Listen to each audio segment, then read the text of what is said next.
candidates by next year.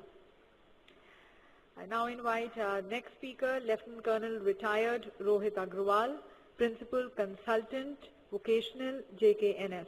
Again, one person we have, the next person who followed his passion. He's an alumnus of NDA, Lieutenant Colonel Retired Rohit.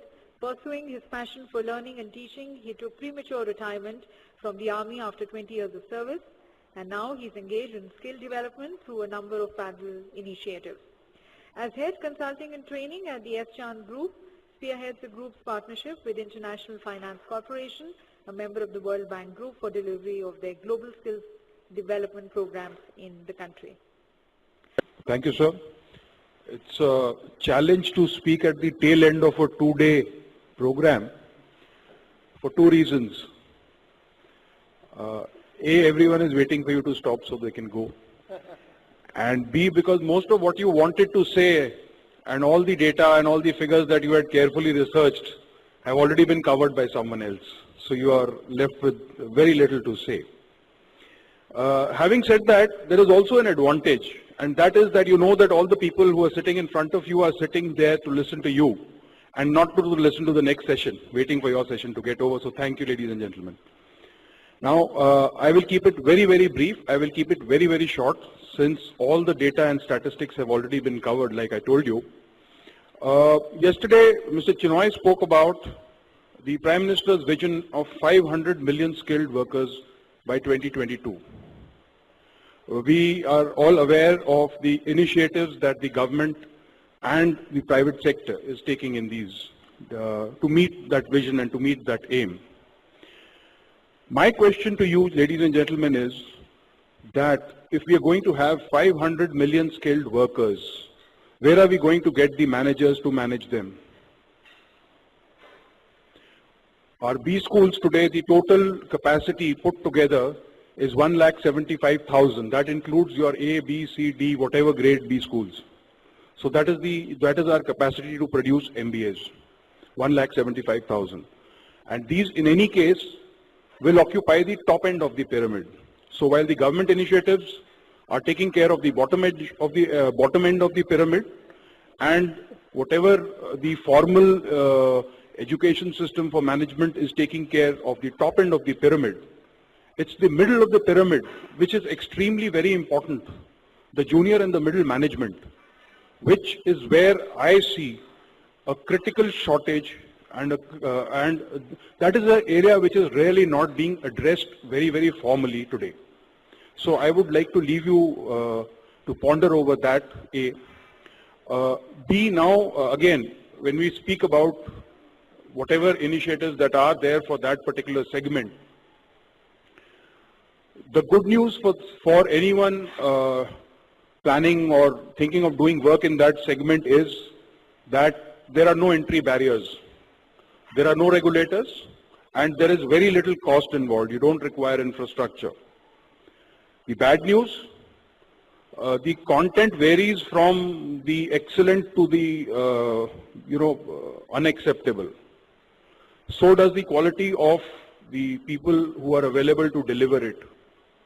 And thirdly, the third aspect is the certification. That again, there are no formal or recognizable certification for such informal management programs. Keeping all these things in mind, and with this kind of a vision, S. Chand has done a tie-up with the International Finance Corporation to address this particular segment, where the aspect of content, the aspect of the quality of trainers, and the aspect of certification, universally recognizable certification, can be taken care of. But that is just one initiative, and in no way can it meet the kind of demand that we are looking at. I mean, if it's 500 million workers or 500 million skilled workforce, I would say a demand of at least 5 million managers, middle managers or junior managers. So with that thought, I leave you to, ladies and gentlemen, there are no solutions to that. But that's a huge opportunity that I would like to point out to you. Thank you. Thank you, Agrawal sir. Now at last,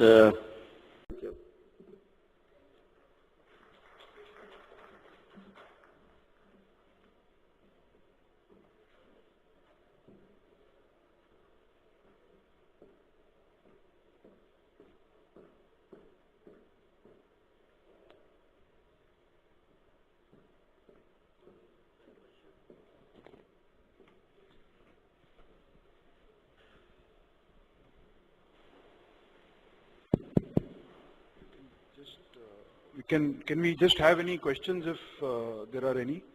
Yes, ma'am. This one is for Manish. Could you just expand what you said about consolidation earlier? Sorry, who's it addressed to, ma'am? Manish Agrawal?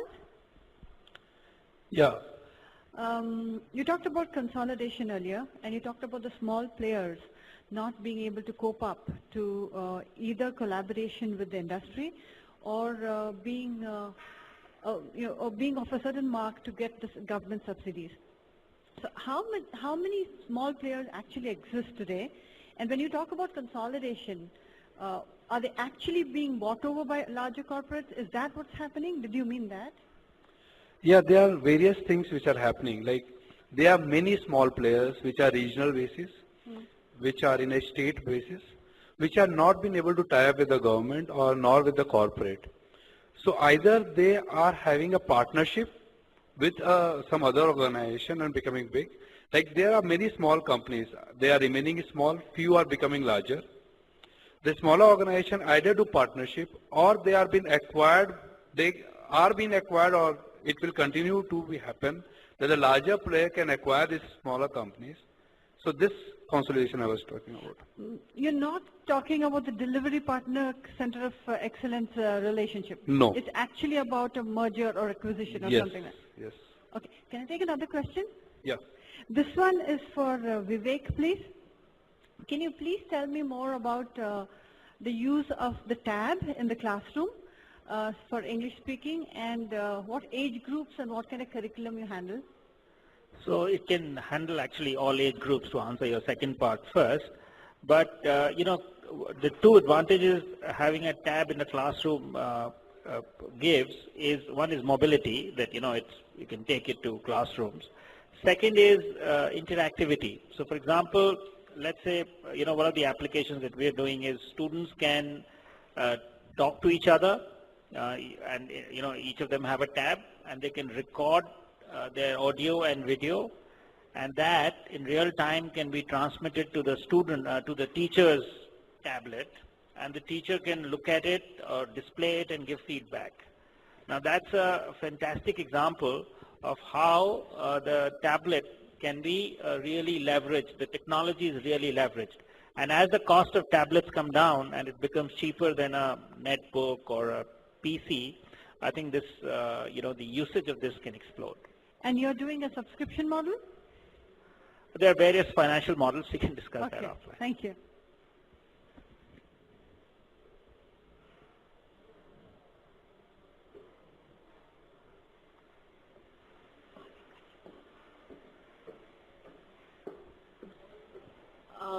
So sorry, we are really... Last question.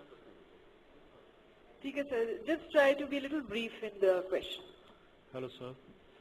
So the thing is that we are a small company. We are providing solutions on intellectual property for higher school level and college level students. And I wish to contribute one of my theses is based on IPR. That's intellectual property created by all the eligible candidates, faculty members, talented students invited from all the universities, global people, anything, anywhere, on any subject.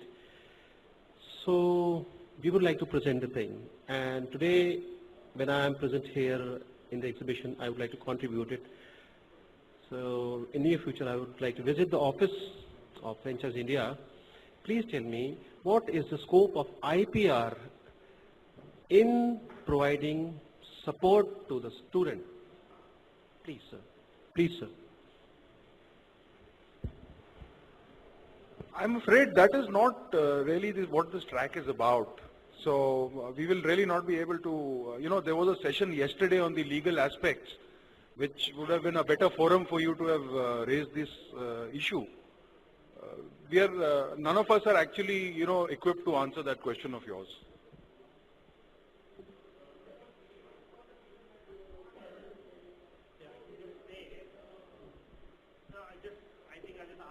I'll give a business answer to it, and I'm not a lawyer.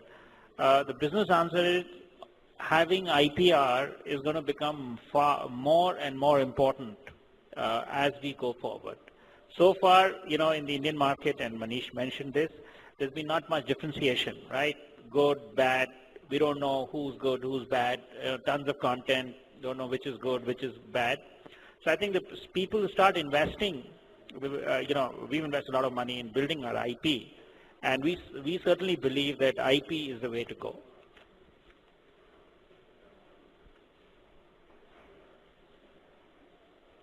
Okay, so that was the last question of the Congress also, for that matter.